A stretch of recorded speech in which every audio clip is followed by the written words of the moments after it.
Hello, everyone, and as always, welcome back to Strategy Gaming Dojo, where we find, learn, and play one more turn of the great strategy games. And today it is WarPlan Pacific, a new PBEM challenge.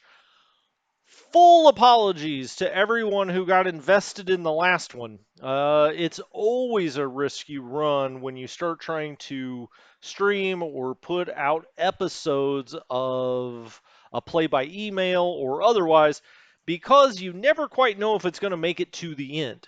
Now, if Bonsai83, who I called the Fiendish Tranborg for a while, but seems to have changed his screen name to Bonsai83. If he is out there, if you're out there, if you're part of the channel, whatever, I'm not sure what happened. There was an update today. I can say to the game, and I can say that I was not able to upload my latest turn of another game I had going on. So it is completely possible that the upgrade threw the PBEMs into disarray. That's possible. Whatever the case may be, Bonsai 83, if you can get a turn to me, please do it because that was an intriguing game to say the least. If not, let's start another one. Well, let's do another one. So if you see this in the future, now I'm going to make sure this one goes to the end before I publish it. I should have done that last time, but we moved through 8 turns so fast that I thought, well, this is going to be uh, definitely going to finish. Um, so anyway, we're starting a new one. Maybe I won't talk any trash this time. Maybe he said, I'm tired of being called the Fiendish Tranborg, the villainous Tranborg, and he decided to change his screen name and not play me anymore. I certainly hope not, but of course, I'm just kidding, and I hope everybody knows that. Just to add a bit of comic villainy to it, I'm just kidding around. Anyway, let's jump into the game. If you're interested in Warplane Pacific, we're going to play from the Allied side. The Japanese have gone first. And what are you seeing on the screen? Well, you're seeing your alerts up here. This will tell you when things are low on fuel, if there's been partisan activity. That's what these little red men are out here. Now, generally, that's good for us because that happens out in China, in Burma, places where we want the partisans to be fighting against the Japanese. This is port supply interdiction. Okay. This is unit has no supply source, unit has no supply source. All right, fine. We'll go through all of that, and we're just going to start a turn. I haven't done anything yet. Nothing. Literally, I haven't even looked over the whole board yet. You can see Pearl Harbor here. Here is the United States western coast, and you can see it kind of cuts off, I don't know, somewhere through Nevada. But it does represent the East Coast and all of the production that comes out of the East Coast. You do have Seattle and Portland up here. You have Vancouver for the Canucks, the Canadians. The damn Canadians. Maple syrup. That's all they got is maple syrup. Okay, we've got Pago Pago. I'm just kind of taking it all in here. We've got Pago Pago, we've got Tonga, we've got Suva, which is very important. We've got Nomaya with really our only American force that's out in the Pacific. We've got the Australians, of course. We've got to try to pump as much into Australia as we can. And as we move to the left, shuffle to the left, as we do that, you will see we also have India represented here. We have what I call the whirly gig, which allows you to go all the way from Australia to India in a turn. And I love the whirly gig. That'll take you anywhere from the US West Coast to Australia, from Australia to the Indian Ocean and back. All back again. You also have the UK African bases down here. This is where all UK forces essentially come onto the map. So very important there. We do have Dutch forces here in the Dutch East Indies. We have forces out here. They do not last long, I can tell you that. Now we're on turn 1 here. We haven't even had a chance to do anything. So we'll have to go look and see what our opponent and what the Japanese have done here. But usually these guys just get wiped out. Down here at Singapore, we've got actually, let's see what got sunk. Oh, I'm surprised. The Prince of Wales survived. Many times it won't. But the Repulse did get taken out. So usually one of these two gets taken out. You may say, well, it still looks like it's here. Well, it is, but it's bottomed. Once something's bottomed in port, you can't move it, you can't do anything with it. And so, given that the Japanese are going to take this in about one turn, there's not a whole lot we can do. We do have 3rd Indian Corps out here. If it's an infantry corps small, which would be pretty good, but you cannot change that off of garrison status. And part of the reason for that is that Singapore actually fell much easier than it should have, given the number of troops that were there. But the British guy in the 3rd Indian Corps got fooled into believing that the Japanese force was larger than it was, and it surrendered. I think in New Year's Eve or Christmas Eve. Anyway, the point is they're just not going to last long. They're going to go away. There's nothing we can do about that. You see Japanese surface activity out here. Now, when we saw that port interdiction up here, that's this. Anytime a surface ship is within 2 hexes of a port, it interdicts that port. All right. And so there are all kinds of rules that we'll go into, and with every move that I'll make, I'll explain why I'm making that move based on the rules, and we'll why would this be important? Why would that be important? All right. Now, how do I always start a turn? Well, the way I start a turn is go to deploy, because it's the first thing that you can do is go and put your counters, your troops, your units down on the map. Now, in this game, there are infantry, or there are land, I shouldn't say infantry, there are land units, naval units, and if we can find one, there are air units. And you may say, well, why is there an airfield there? That just means we don't have a high enough detection level to know what that air unit actually is. We don't have any specificity about it. We just know it's an air unit. That's what those are. Okay. We have this is a Dutch counter. So we control this. Sorry, we'll go back to deployment in 1 second. See, we control this, and you can see how many operation points it would take to move this. Now, almost every unit in the game has 2 operation points per turn. Kind of think of it as like you could move and then attack. Or you could move 2 hexes. That's your 2 operation points. And it will always tell you how many you're spending when you take an action. All right. So if we just moved here and there was an enemy hex there or an enemy unit there, we could move 1 operation point, attack for 2. But if we use both operation points in moving, we can't attack. All right. Also with this unit, you'll see its entrenchment level is 2. That is as high as it goes in this game. If you have an entrenchment level 2, that's excellent. Generally, you don't want to move your troops at all. But in this case, I mean, it doesn't really matter. They're going to concede, the Dutch are, and they're going to surrender out here in the Dutch East Indies very quickly, and then all their units go adios anyway. There's nothing you can do about that. They're just gone. They're off the map. Okay, so let's go to deploy. You'll see in this game you have 4 major allies. You have the UK, the US, the Soviet Union, and China. Then you have what is this? 7 minors. You have Australia, Canada, Communist China, which could not be really, won't really help anyone else other than nationalist China, and then always only in some ways. Dutch East Indies, which will be going away, India, New Zealand, and the Philippines. And again, they will be taking the Philippines very quickly. All right. It's a race against time in the Philippines. We'll be trying to get that American air unit out of there as fast as we can, but that's about all we can do. All right. But you have 4 majors, but all of these could potentially build and deploy units. All right. So we'll start with the UK, and you can see we do not get the first UK unit to deploy until February 14th. Bah humbug. We get nothing for Christmas. We will start building things, but it takes some time to build them. So there's not going to be any more British units coming on the map for a while. And most importantly, there's no transports until March 21st. That becomes a huge deal because you build these British units, you get British units, but you can't do anything with them until March. That gives the Japanese enough of a head start to make it a pretty evenly balanced game because they will run roughshod over us until March. Okay? U.S. What does the U.S. have? They cannot deploy anything yet. And you see again, transports, March 23rd.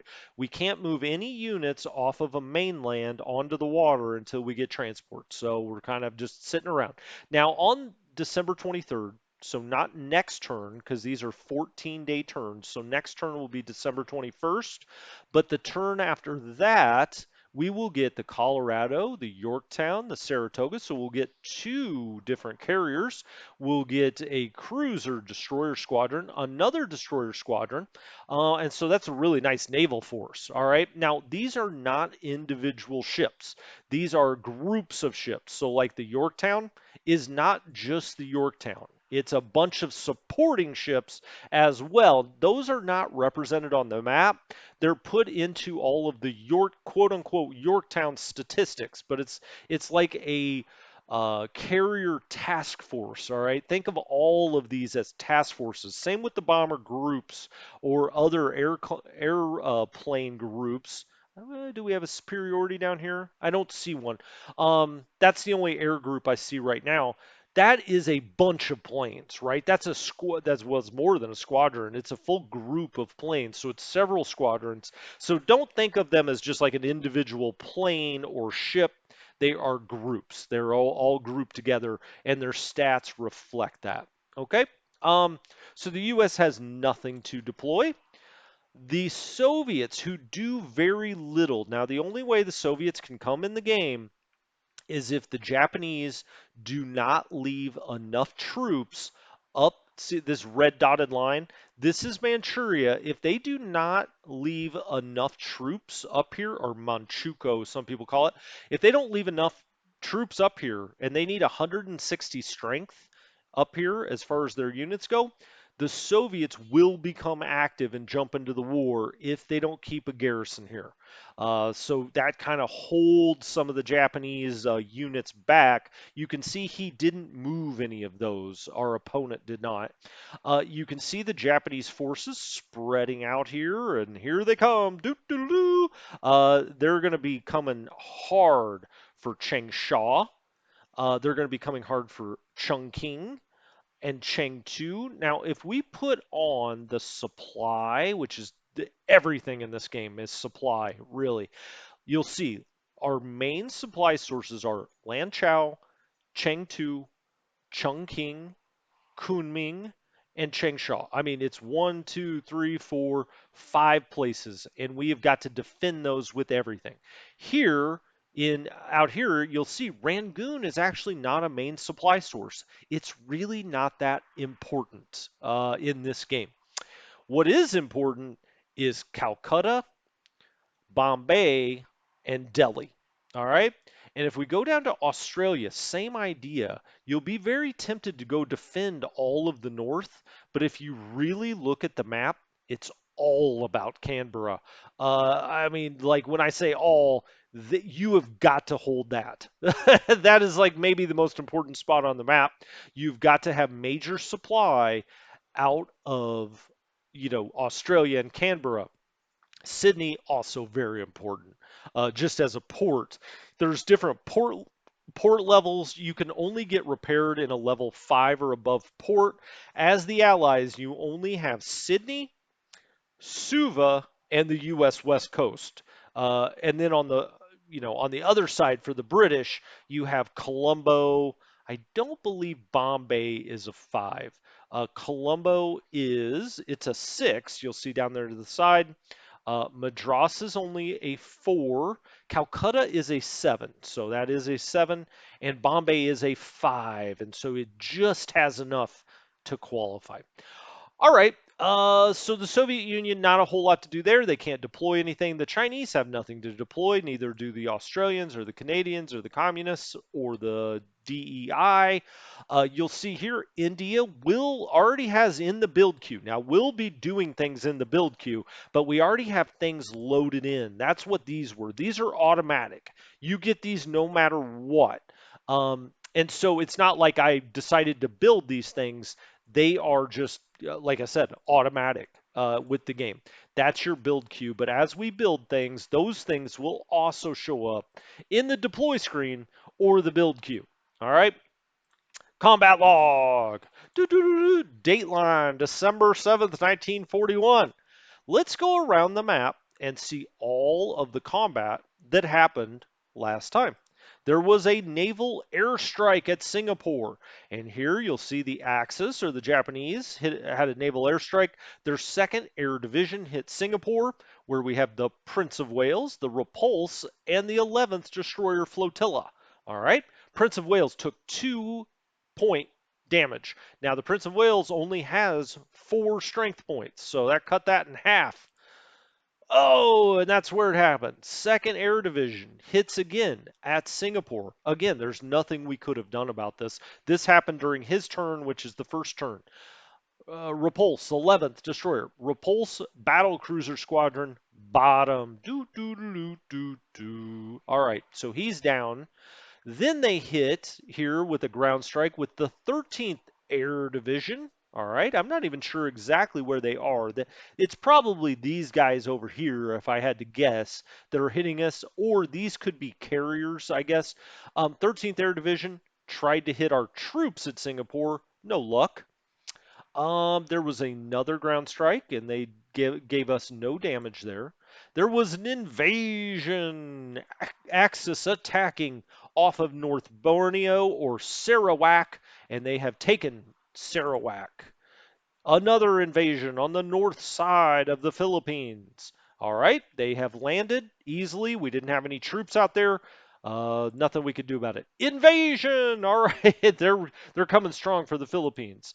Uh, okay, they actually took 3 strength point losses when they landed. That's quite a bit. Now, Marines do not take as nearly as high of a penalty when they land, but regular infantry troops do. They're very vulnerable when they land. Just keep that in mind. They take damage.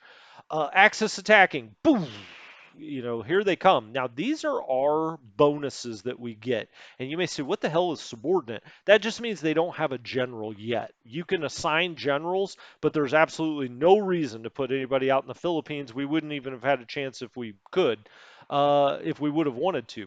North Luzon Force, we were entrenched. That gave us a times 1.20.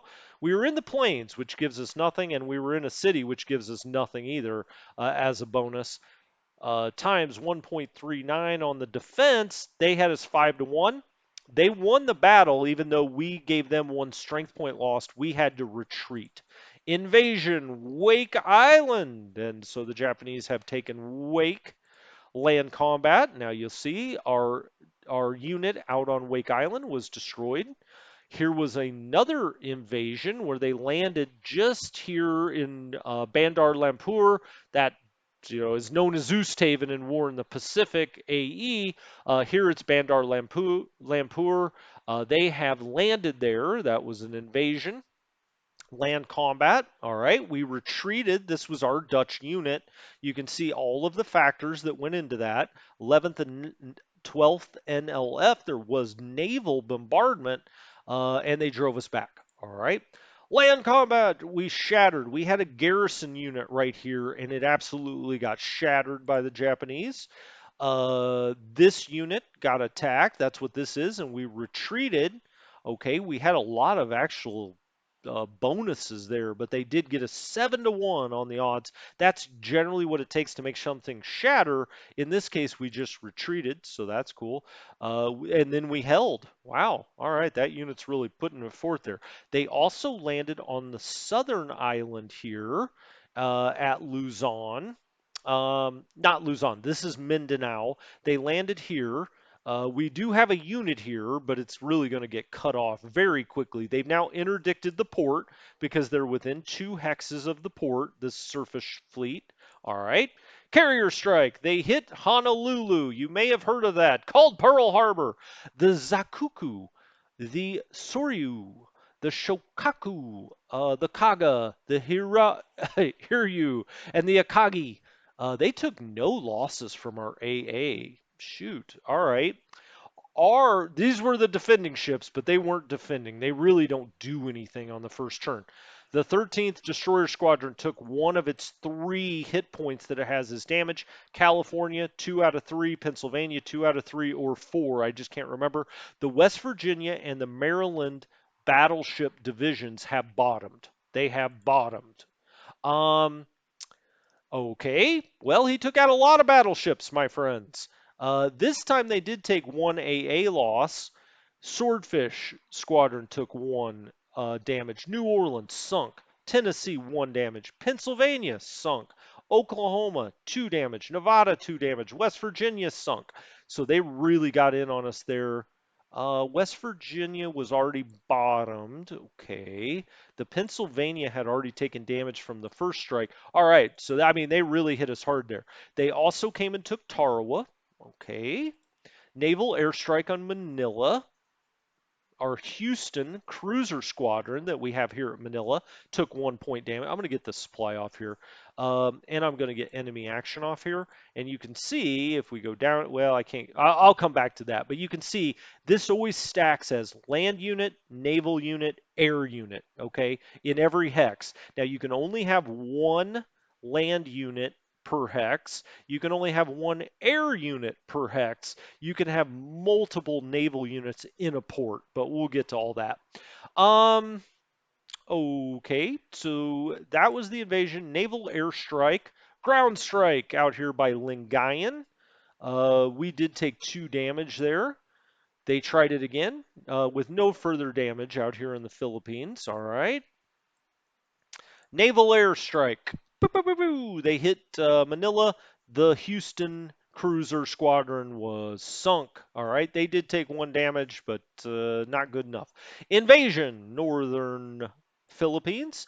They did a ground strike with their air against Rangoon, this garrison in Rangoon. They did another airstrike. Did that first one do any damage? No. But that could lessen its entrenchment. Always keep that in mind. Our unit in Hong Kong shattered when they attacked it. They have already attacked here at Changsha. Very, very early, very aggressive because we're doubly entrenched there. It's very hard to move that unit, let me tell you. Extremely difficult to move that unit. So, they're coming after it though. They did take 2 strength damage. You also see there was air to air because we have the flying tigers here that were in full support. That's what that green arrow means. So they come in on the ground support and tried to do what they can to hold them off. Here again, we gave them 1 more air damage. Our flying tigers got none, and we hit their land again. When they tried to attack, they lost 2 here. This again is probably the strongest Chinese unit we have in the game. Thank God they're here. They hit Changsha with some strategic bombing. First time I've really seen much of that. They gave us a 1 production damage. And they did it again. And they also took 1 strength loss. That was last turn. So that's what the Japanese did, the Japanese player did, before we could even do anything. I mean, this was the file that was sent to me. So here we are. Current turn, partisan activity, partisan activity. Now, this is all out in the Japanese sectors. These are our Chinese partisans going after them and trying to lessen the amount of supply they can get here through rail. All right, partisan, and we'll talk a lot more about logistics and why we're doing everything. We are also getting partisan activity here in Malaya, so that's excellent. More partisan activity. Supply interdiction. Now, this is interesting. I hadn't really seen anyone keep this sub here. Now, it is within 2 of our port, so it is interdicting it. Now, Honolulu is cranking out 9, though. Let me look here. It's a port supply, so we do have to supply it, but we also have port supply in Lahaina. It's not as big of a port, obviously. Honolulu's a 9. The problem is this sub, we cannot attack it. You cannot attack it with the surface ship. Now, you can bomb it with your planes, okay, great. We could also, if it was in a convoy line, our escorts could hit it. But while it sits here like this, we can attack it with surface ships. We can attack it with carriers, and we can attack it with our air, okay? So anything in the air, essentially. This unit does not have enough supply to stay here.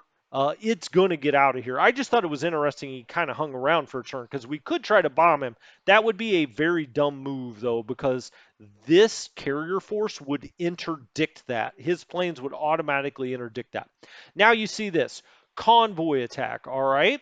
This convoy line is called the South China Sea Line. The British have merchant marines going through the South China Sea. They put a task force here to try to take out some of those merchant marines. It didn't work. Convoy attack, same idea. Oh, now he's all the way out here by the U.S. West Coast. All right. So that's a whole different matter. He did not get any of our merchant marines or escort. Well, we don't have any escorts out there yet. And we haven't sent anything on the merchant marine line yet until our turn goes through. So we'll be able to get some destroyers out here and deal with them. We'll get back to that. Convoy attack. Again, he's on that line, that British line, but nothing's going to happen really this time. Um, Now, it can happen here where we were already supplying Manila. We have troops there, and they did sink one merchant marine. Okay, now we know. And then we have another attack out here on this. This is called the South Pacific Line. You have certain convoy routes, and if we look at where's the logistics? Supply, logistics. Well, let's put that back on. If we back up, you'll see these convoy lines. They're very important and there's special rules around them. And we'll get into all that as we move forward. But you can see, these convoy lines. Now, this is considered the Indian Ocean one. I think once it gets down here, it's called like Australia for a little bit. Then this is all South Pacific. This is Indonesian line.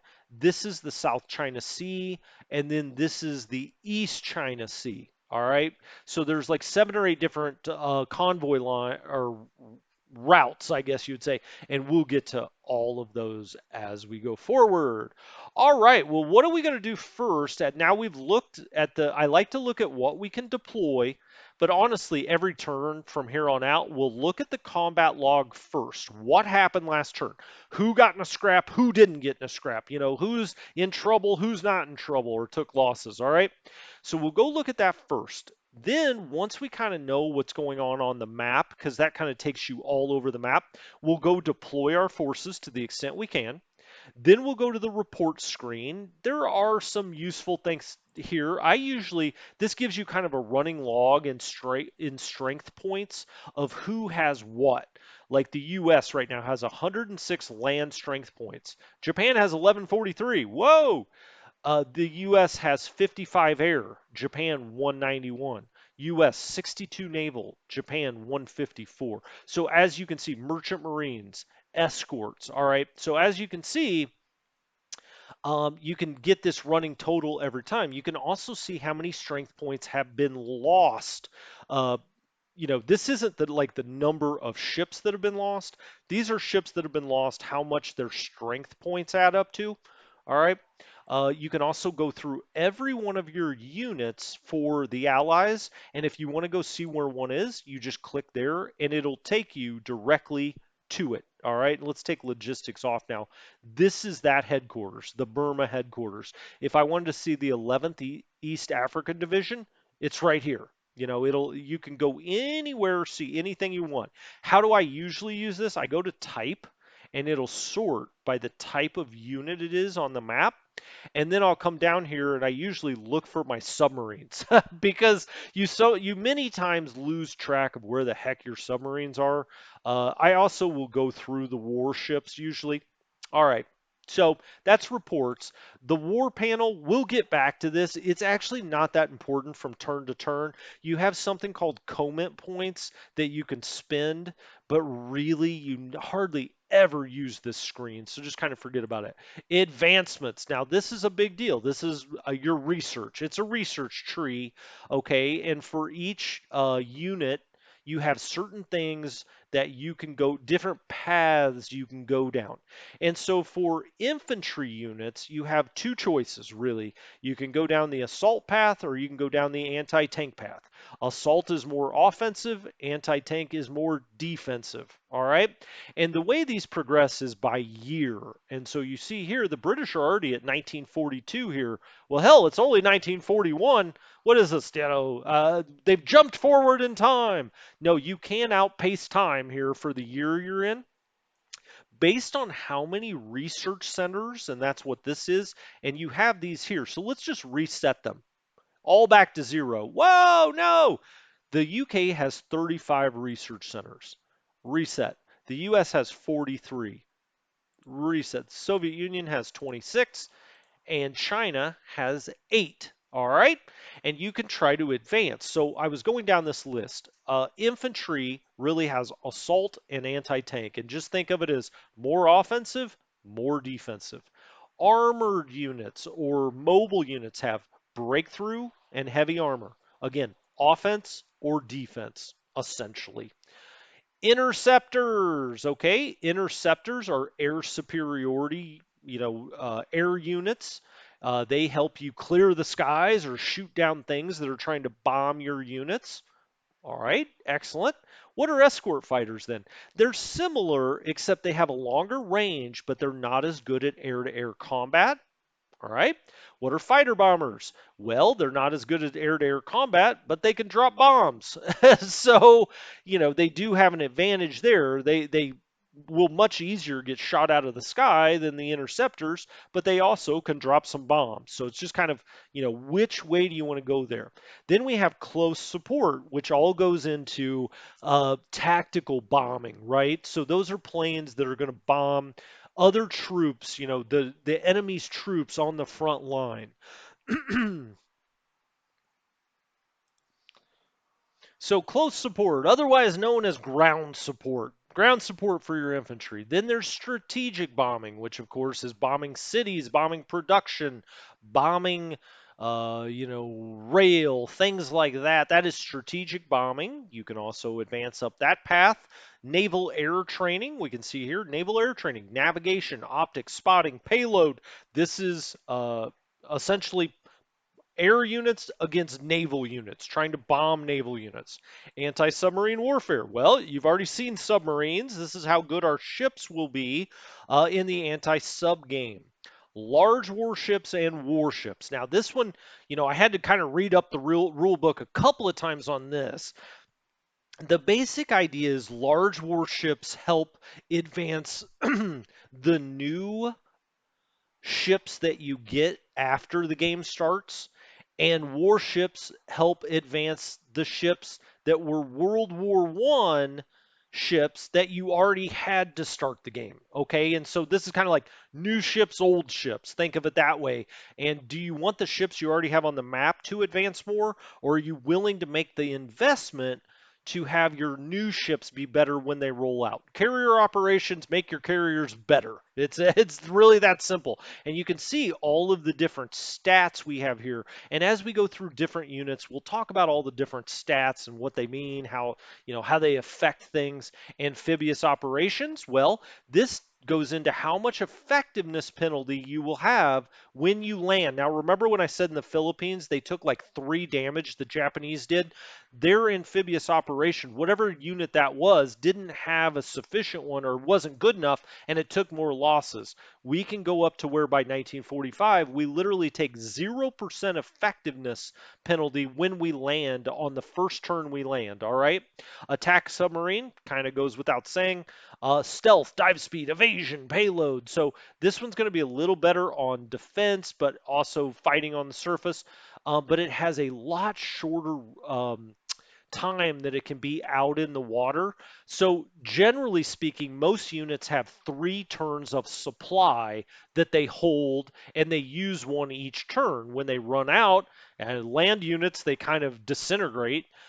Air units, they can't fly.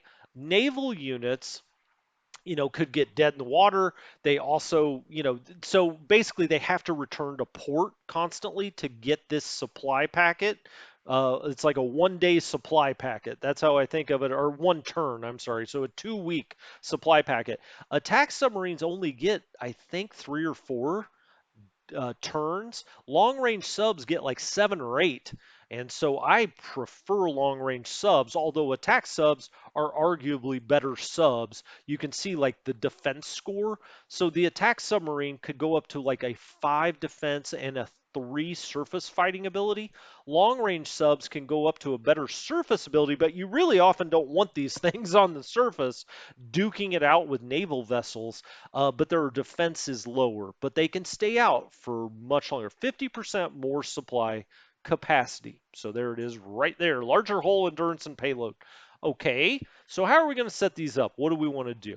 Well, really, um, with the British, let's go look at what their units that we're building already. Are they set up as assault units? This one is. Or are they set up as anti-tank units? Well, that this headquarters, which is a whole kind of different thing, this headquarters is set up as anti-tank, but the first unit off the old assembly line is an assault unit. All right. Well, do we have any other British units? Not really, not land units. Now, we do have another headquarters up here underneath Wavell. That again is a 1939 anti-tank. Now, for headquarters, it doesn't matter that they're anti-tank. They can still command or give command bonuses to assault units. It's just that their own defense, and you will be using these as defensive units, their own defense is 1939 anti-tank. Okay, so really, your units will automatically progress. Like this will progress up the anti-tank scale. You just, you'll be putting production into doing that. So let's go back to this for a second and think about what we need to do with the Brits. Well, they're kind of going to have both. They're a little offensive, they're a little defensive. And so I find with infantry, whatever infantry you're going to go for, you need to go at least 4. All right. So with the Brits, we're going to do both. And with the Americans, we're only going to do assault. All right. So the Americans are going to be the more offensive force. Take that how you will. No pun intended. The Brits are going to be a little bit of both. We'll make both their kind of units and make them a lot of them. The Brits are going to have no armor. Period. I'm just not going to research it. To me, it's a waste of points, really. Um, Offensively, the Brits should be able to crank out enough infantry to take on the Japanese. The Japanese will not have a lot of armor running around. It's just something I don't think we really need. The Americans may do it. And look, the Brits are already at a 42. And so sometimes I will pop it on a 1. So it is slowly, as a matter of fact, let's just do that. It's slowly moving forward. If we ever decide to build an armor unit, we'll do heavy armor. It's more defensive, that's fine. But trying to dump a bunch of points into breakthrough doesn't really make sense when it's already 2 years behind heavy armor. That's just my take. All right, interceptors, escort fighters, or fighter bombers. This is kind of your next decision. Do you want the Brits to do? I'm sorry. Do you want the Brits to do true air superiority? Do you want them to do a little bit of, the fighter has a little longer range, it can escort things out and about over the ocean, etc. This is the one I generally pick for the Brits. And when I pick something, I go to at least a 4. Now, I believe the maximum is 6. We may pop a couple of these back up to a 5 if we have points left over.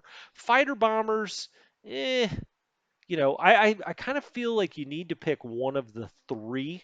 All right. Close support. Um, if we are going to build bombers, though, we do need them to help on troops. The Brits will not be doing any strategic bombing. That will be an American mission. Okay. So we're just going to take that off. Meanwhile, we're going to go nuts with the naval air training. We want the Brits to be really, really good at bombing Japanese naval units. Okay, so we're going to really up the naval training. Now you may say, well, gosh, maybe we need fighter bombers too. They're kind of a different build out, right? So the naval air training, we'll build something specifically for that, also for the close support. All right, anti-sub. I want the the Brits to be really good at their anti-sub work. It's very important for them. We need them to be good at that. All right. We want them to be very good. Their new ships and their old ships. Now, you could say, really, with the British, you could go all old ships because you're not going to have enough production out of the British to really advance your new ships. You're just not. I mean, that's just the cold hard truth of it. Um, Now, the Brits are not going to be doing really any submarine stuff. Just doesn't make any sense. As you can see, for the most part, I picked things that were already in 1942. You're best to specialize. Now, the Brits may build some more ships. So this 41, I'm going to do a 2 in, and naval air training is just so important, I feel like, for the British that I am going to kick that up. But strategic bombing, now that's a 42, but these are all 42s. I skipped the 40 here. I skip most of the 41s if I can. You may say, oh my gosh, but they've got a carrier. Yeah, they've got one, the Hermes, and it's just not very good. Frankly, I mean, it's just not. We could put 1 point in there just to up it. Also, the Brits are not going to be doing many amphibious operations. They're just going to try to take back Burma.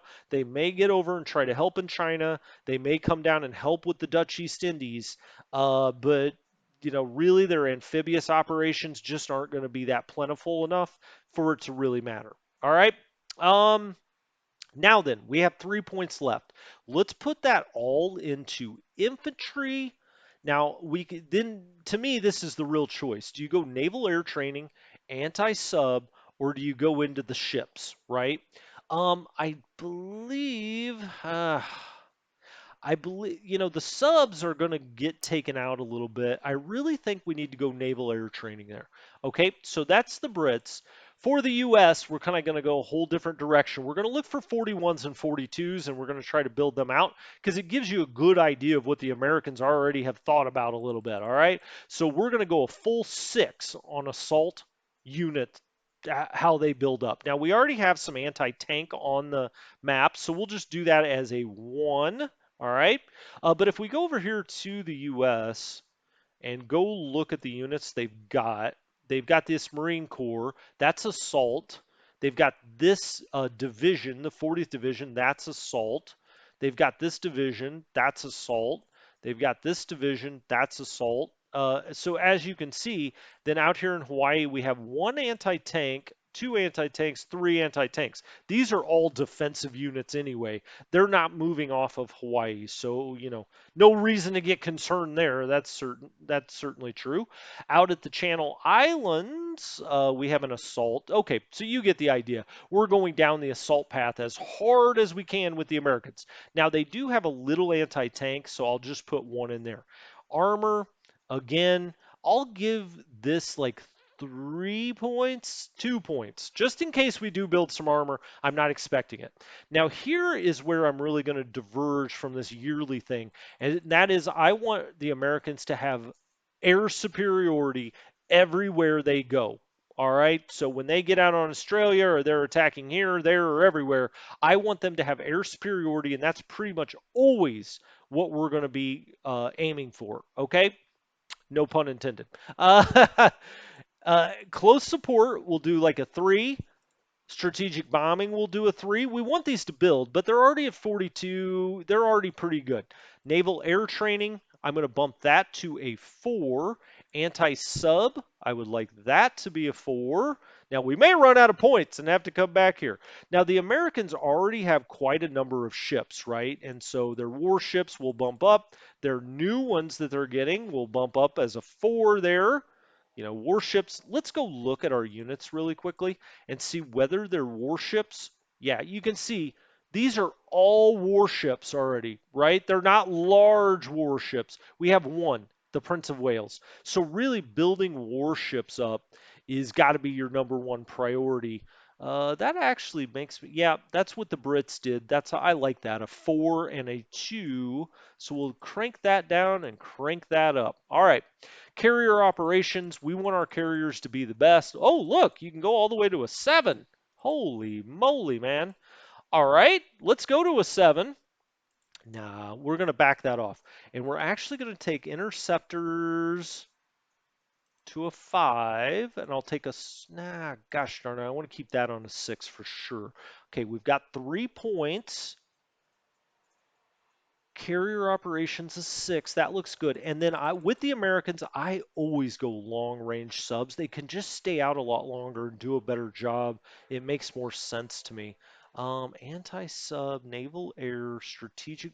We can crank back strategic bombing. It's a little ways until we're going to do that, and we'll put that in long range subs. All right, Soviet Union, honestly, doesn't really freaking matter. There's no decent Japanese player that's going to allow you to bring the Soviets in. So I just kind of do assault, air superiority, I guess, close support, all the kind of things you would think the Soviets might eventually be good at.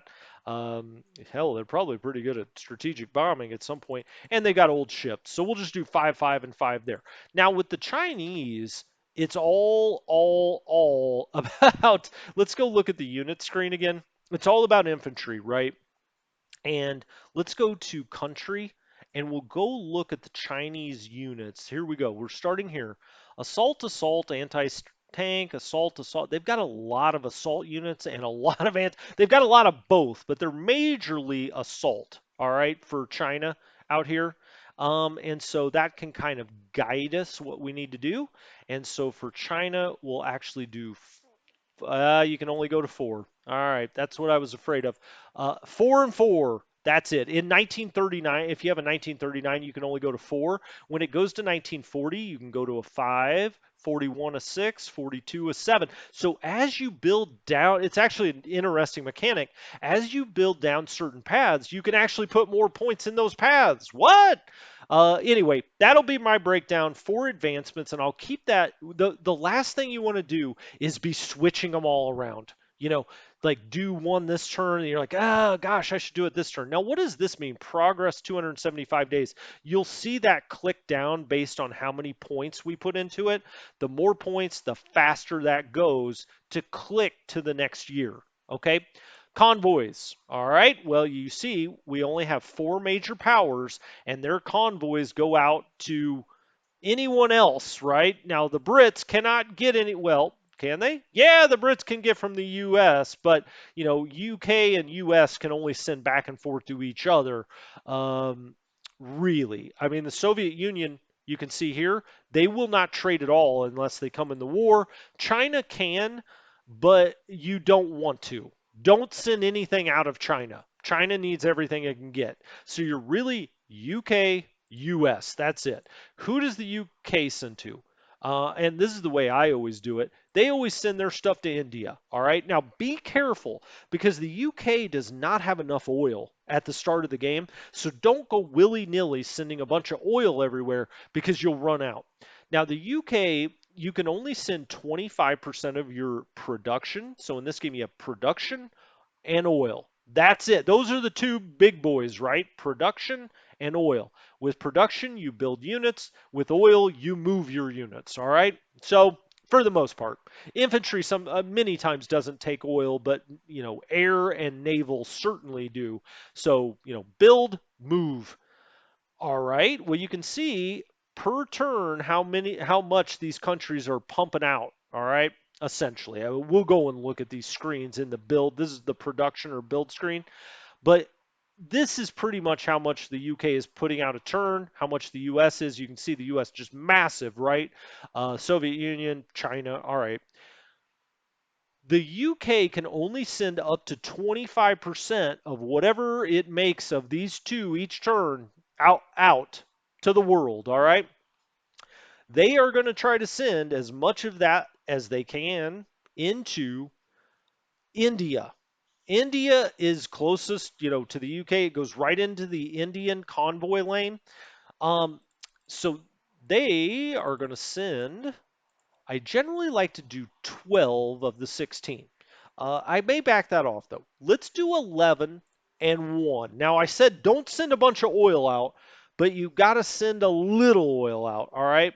Now the thing is really your convoys are based on 5s though, And so I am actually going to really bump this up, and I'll have the other come from the US, right? So really, the Brits are going to send 13 and 2 out to India. That's it. And we'll only need 3 convoy ships to protect these because it goes in bits of 5 all the way up to 10. Now you can't put more than 10 escorts in a convoy lane. All right. So 13 and 2 is going out to beautiful India. All right. So now we just hit create trade. And if we look down here, India going out 13 and 2. Now, don't be confused by all this other stuff. This is all the stuff that the UK is importing. All right. This is all of the supply the UK is pushing out. You don't control any of that. All right. All you do is control these trades. See, it says agreement. Those are the only ones that you control. And now that I look, I see how much they're getting from the East Indies, Dutch East Indies. That's going to go away soon. Let's actually click back on that. And let's do our original idea out to India. Let's do like 12 and 1. Now that's not totally optimized because 3 convoy ships would cover up to 15 going out, but that's how we're going to do it. 12 and 1. Okay, where else are going to convoys going to go? We do need to send a little bit of stuff out to New Zealand, all right? And so we're going to do like 2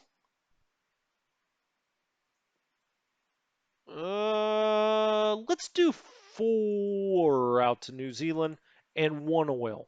All right, so now they've sent 1 oil to India, 1 to New Zealand, 4 production to New Zealand. Let's create that trade. And now you can see they can send no more production out. They could send out 5 oil, but you don't want to do that. Now the US. US is a whole different matter. It can send out 93 and 4. The biggest problem with the US is they don't have enough merchant marines. And what the hell are merchant marines? They are these ships right here, and they will tell you how many production plus oil points you can send out. All right. And at this point, it says we're using 5, but I don't really see where that is. I guess we're using them overall to send supply out. 263. Yeah, that must be it. We're getting things in from the Philippines. So the point being is, this is how much they could send, up to 97, but they've only got 38 Merchant Marine points available. So they can only send out 38 points. All right. Um, so let's create a trade, and pretty much everything for the US is going to Australia. Okay. So we're going to do 33 and 4. 33, 34, and 4 out to Australia. All right. Australia, you're just going to try to pump as much in there as you can. Let's actually, can we? No, I don't think we can do that. 34 and 4. All right. To Australia. Actually, wrong. We're going to do 34 and 3. And I'll show you why in a minute. So it's 37. Okay. Trade created. You see the agreement here. 34 and 3. That's the only one you control. All of this other stuff is controlled elsewhere. All right. Now you can see how many merchant marines we've added to how many we're using here. The US has added 37 of their 38. So they've got 1 merchant marine ship left. Dang it. All right. Where are we going to go with that? Out to New Zealand, we're going to send 1 oil out to New Zealand. It becomes important. You want to get it out there. New Zealand needs oil. They've actually got an error unit, and we want to try to get that moving. All right, so that's it. That's your trades. Now, when we come over to convoy routes, you'll see, where does the UK have convoy routes right now? All right, well, they need to protect those. Now, remember, in India, we only needed 3 escorts to protect that, but ultimately, we're going to need 10. I'm going to put 10 in here. That's the maximum protection that you could get in a convoy lane is 10. Now, you may say, well, what about Bay of Bengal? We're not going to have any units in Bay of Bengal after turn 1. All right, we're just not. So I already know that's going to go away. South Pacific, the U.S. is going to get that. That's the U.S. to Australia route. South China Sea, that's not going to exist. We're not going to be trading anything there after this turn. Same with Indonesia. All right, that's all going to be taken by the Japanese except for the Indian Ocean. So we're going to do that. And for the US, we're going to do all 10 in South Pacific. Now, again, some of these are kind of additional, right? For now, anyway, out there. But you may as well set it up so you don't forget later. It doesn't hurt anything, and it's, you know, these you're going to want to max these two out. They're the two most important convoy routes in the game. All right, on to the build queue, he says. Build queue 60. Okay, so what are we seeing here? This is the British, the UK. Every turn they're cranking out 67 production, 26 oil. Let's kind of forget about manpower, logistics, and shipyards for right. All of this other stuff, just kind of forget about it. The important things right now are production and oil. We'll get into this other stuff later. Upkeep. This is reinforcements and upgrade, and you can set this to any level you want and it will go up to your full production. So if you see this, we could put this on 75. It would try to reinforce an upgrade up to 67 points. All right. So, if we have a 1940 warships, it's going to try to get to a 1942 warships. That's going to take points. If you have a unit that's at 15 of 30 strength, it's going to try to add up to that 30 strength. That all takes points. That's upkeep, right? Oil, this is how much you're using per turn. We'll get into that. And this is how much has been left over and added to your stockpile in total. So this turn, if we did 67, we didn't do anything else, and there was 3 upkeep, we would have 64. Next turn, if it was the same, we would have 128, right? Same with oil, 26 minus 2 for the upkeep. We would add 24 onto this. We'd have like 52, all right? So that's how that works. US, big stockpile. But I think I'm going to call this an episode for this time. When I come back next time, we're going to build a few things and we're going to go out and look at all of our units. We're going to look at what all these warnings mean and we're going to start moving our units around and send the turn back. So thank you so much for joining me. So sorry I had to start this one over. I just, it's frustrating because, quite frankly, I was getting really put on the defensive in that other game, and I thought it'd be really, really interesting for you guys to watch. Hopefully, the same thing happens in this one. We shall see. I certainly hope it does. Anyway, this has been Strategy Gaming Dojo. Thank you guys so much for joining me. It's been a blast, as always, and I'll talk to you next time. Have a good one.